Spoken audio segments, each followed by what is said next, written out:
Welcome students आज हम class 8th में मैथ में चैप्टर 3 पढ़ना शुरू करेंगे। चैप्टर नंबर 3 का नाम है अंडरस्टैंडिंग क्वाड्रिलेटरल्स।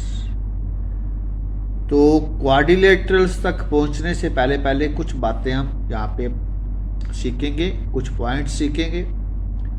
उन पॉइंट्स को जानते ही हम आगे बढ़ेंगे।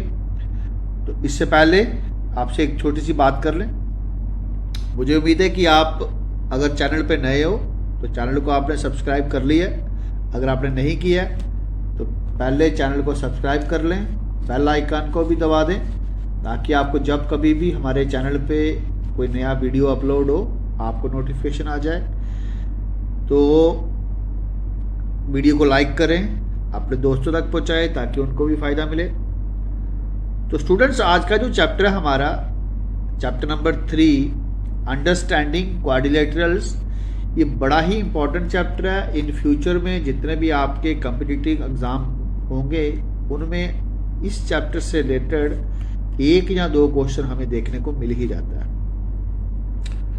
तो इस चैप्टर में आगे बढ़ते हुए अगर हम आगे चलें तो सबसे पहले हमें कुछ बातें हमें पता होनी चाहिए। जैसे एक शब्द आएगा इसमें पॉलीगॉन। पॉलीगॉन को डिफाइन कैसे करेंगे? क्या है? It is a closed figure formed by line segments such that no two line segments intersect each other except their end points.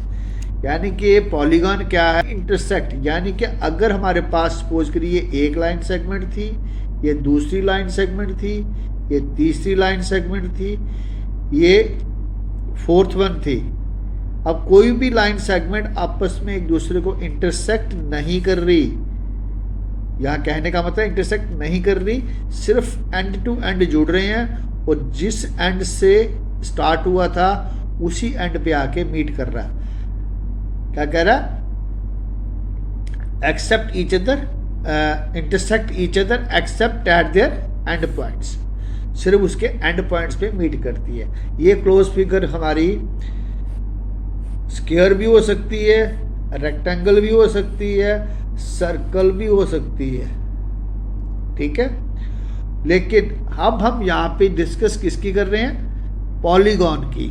तो पॉलीगॉन में हमारे पास ये एक क्लोज्ड फिगर है। ये कैसी फिगर है? Closed figure. हम इसको पॉलीगॉन नहीं पढ़ेंगे, पॉलीगॉन विद साइड्स पढ़ेंगे। अब कहने का मतलब कि हमारे पास एक ऐसी क्लोज्ड फिगर है, जैसे ये फिगर एक बनाते हैं हम, ये फिगर भी कैसी है? हमारे पास क्लोज्ड है। कोई भी 2 लाइनें आपस में इंटरसेक्ट नहीं कर रही। लेकिन यहाँ पे नंबर ऑफ लाइन्स कितनी है? 1 2 3 4 5 6। एक बात और बता दूं कि हमारे पास एक ऐसी क्लोज्ड फिगर, ध्यान से सुनना, closed figure with more than 3 sides, यानी कि minimum 3 sides, close figure with 3 sides or more than 3 sides। ये हमारे पास एक क्राइटेरिया बन गया किसका? पॉलीगॉन का। पॉलीगॉन के नंबर ऑफ साइड्स के आधार के ऊपर उनके अलग अलग नाम्स हैं, वो आगे जाके हम डिस्कस करेंगे। मुझे उम्मीद है कि आपको पॉलीगॉन का पता चल चुका है कि ये एक क्या है? क्लोज्ड फिगर है जो फॉर्म करती है लाइन सेगमेंट से। इस तरीके से करती है कि कोई भी लाइन सेगमेंट एक दूसरे को इंटरसेक्ट होता है, काटना नहीं काट रही होती, एक्सेप्ट वो मीट करती है एट देयर एंड पॉइंट्स। अगर मैं टाइप्स की बात करूं तो पॉलीगॉन हमारे पास एक कनकेव पॉलीगॉन है और एक कन्वेक्स पॉलीगॉन है, जिसको हम आगे डिस्कस करने वाले हैं अभी। इसके अलावा यहाँ पे एक शब्द और आएगा जिसका नाम है डायगोनल। डायगोनल क्या होता है? सीधे सीधा आप देखें, जैसे ये हमारे पास ये एक पॉलीगॉन है, इस पॉलीगॉन के 4 वर्टिसेस हैं, 1 2 3 एंड 4। अल्टरनेट वर्टिसेस को अगर हम ज्वाइन करते हैं, जैसे इस वर्टिसेस छोड़ के नेक्स्ट इसको ज्वाइन किया, अल्टरनेट वर्टिसेस को ज्वाइन करते हैं लाइन सेगमेंट से, ये जो लाइन सेगमेंट बनती है इसको डायगोनल बोलते हैं। क्या कहा? It is a line segment connecting 2 non consecutive vertices.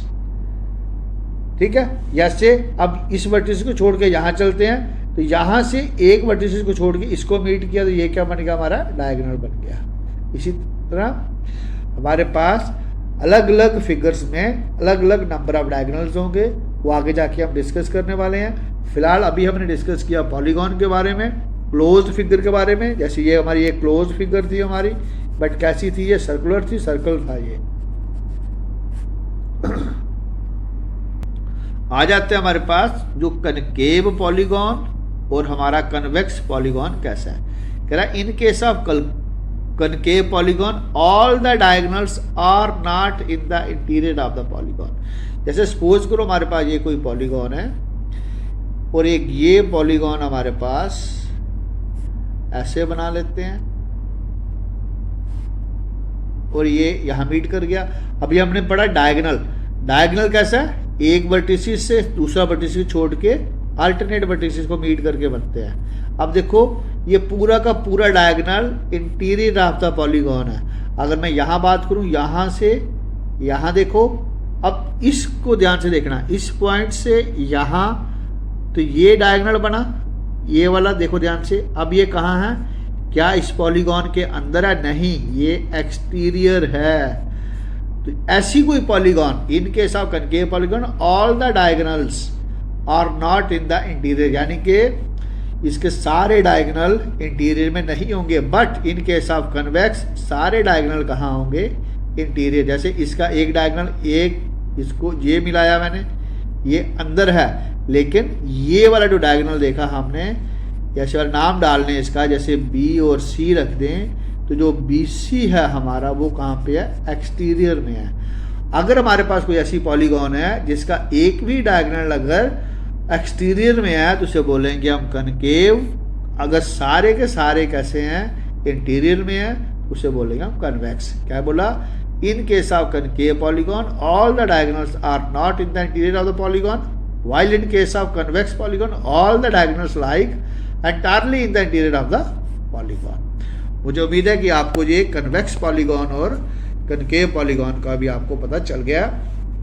आइए चलते हैं, ये भी एक बड़ा इंपॉर्टेंट पॉइंट है, इसको बड़े ध्यान से समझ लो। रेगुलर पॉलीगॉन, यानी कि हमारे पास एक ऐसी पॉलीगॉन है जिसके अंदर अगर चार एंगल्स बन रहे हैं तो चारों एंगल्स कैसे हैं, सेम है, और चारों साइडें कैसी हैं, बराबर है। यानी कि polygon having all its sides as well as all interior angles are equal, यानी कि सारी साइडें और सारे एंगल्स कैसे हैं, बराबर है। एंगल्स कौन से, इंटीरियर, ये बात ध्यान रखो, इंटीरियर कहा, यहाँ पे एक्सटीरियर नहीं कहा। तो सारे इंटीरियर एंगल्स और सारी साइडें अगर बराबर हैं तो वो पॉलीगॉन कैसी है, रेगुलर है। अब जैसे कुछ पॉलीगॉन के नाम पढ़ते हैं, जैसे हमारे पास एक 4 साइड्स वाली है, उसे क्वाड्रिलेटरल बोलेंगे। 5 साइड वाली को पेंटागन बोलेंगे। 6 वाली को हेक्सागन बोलेंगे। 7 वाली को हेप्टागन बोलेंगे। 8 वाली को ऑक्टागन बोलेंगे। 9 वाली को नोनागन बोलेंगे। 10 साइडों वाली पिक्चर को बोलेंगे हम डेकागन। अब नंबर ऑफ साइड्स में हमने क्या करना, अगर कुछ ज़्यादा साइड्स हैं तो उन साइडों को अगर हम गिन लें, तो जैसे let it be n sides हैं तो n के आगे हमने गॉन लगा देना है। जैसे हमारे पास लेट इट बी, हमारे पास ये एक ट्राइंगल है और ट्राइंगल के तीनों एंगल का सम कितना होता है, वो होता है 180 डिग्री, यानी कि sum of all the angles of triangle is 180 degree. Similarly अब यहाँ पे हम बात कर रहे हैं पॉलीगॉन की, तो पॉलीगॉन में लेटिड भी हम बात कर रहे हैं क्वाड्रिलेटरल की, और क्वाड्रिलेटरल कैसी होती है, 4 साइडेड क्लोज्ड फिगर। अब इसमें एंगल कितने हैं, अब इसमें एंगल कितने हैं, 4 एंगल्स हैं, ठीक है। अब देखो इसके एंगल सम प्रॉपर्टी क्या बोली कि चारों एंगल का सम कितना होना चाहिए, बड़ा सिंपल है। एक बार जहाँ देखो यहाँ पे ये मैंने एक डायगोनल को बनाया, यहाँ पे एक ट्राइंगल बनती हुई दिखी है, दूसरी बनती है, यानी कि इस ट्राइंगल का सम भी 180 है, इसका भी 180 है, दोनों का सम किया तो कितना होना चाहिए, 360 डिग्री। यानी कि क्वाड्रिलेटरल की जो एंगल सम प्रॉपर्टी वो क्या बोलती है, सभी एंगल का सम कितना होना चाहिए, 360 डिग्री। अगर मैं देखिए एक पिक्चर बना लेते हैं, ये पेंटागन है, ये 5 साइड वाली है, यहाँ पे एक डायगोनल बन गया, ये दूसरा डायगोनल बन गया, तो यहाँ पे नंबर ऑफ ट्राइंगल्स कितनी बनी, 3 बनी, तो इसका भी सम 180, इसका 180, ये 180, यानी कि पेंटागन का कितना होगा 540 डिग्री। तो जनरल फार्मूला यहाँ पे एक हम बढ़ाते हुए दिखेंगे कि अगर n-2 कर लें इंटू 180 कर लें, तो ये हमारे पास किसी भी पॉलीगॉन का हम यहाँ पे एंगल सम प्रॉपर्टी निकाल सकते हैं। लेट इट बी 6 साइडों वाली पिक्चर है, ये थे 1 2 3 4 5 6।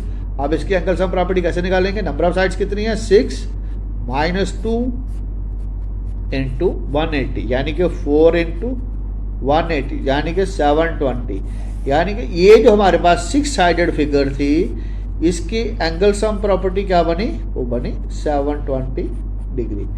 तो स्टूडेंट्स आई होप सो कि आपको ये आज का जो टॉपिक था ये आपको समझ आ गया, आपको भली भांति समझ हो गया। आप मेरे इस वीडियो को लाइक करें, शेयर करें और दोस्तों तक पहुंचाएं। अगर आपकी कोई बीच में क्वेरी होगी, कोई बात आपको समझ में नहीं आई, आप कमेंट बॉक्स में लिखना, मैं उसको रिवर्ट करूँगा, मैं कोशिश करूँगा आपको बताने की। तो आप अगर चैनल पे नए हो तो चैनल को सब्सक्राइब जरूर करें, आपका सब्सक्राइब करना मुझे मोटिवेट करेगा। Thank you students.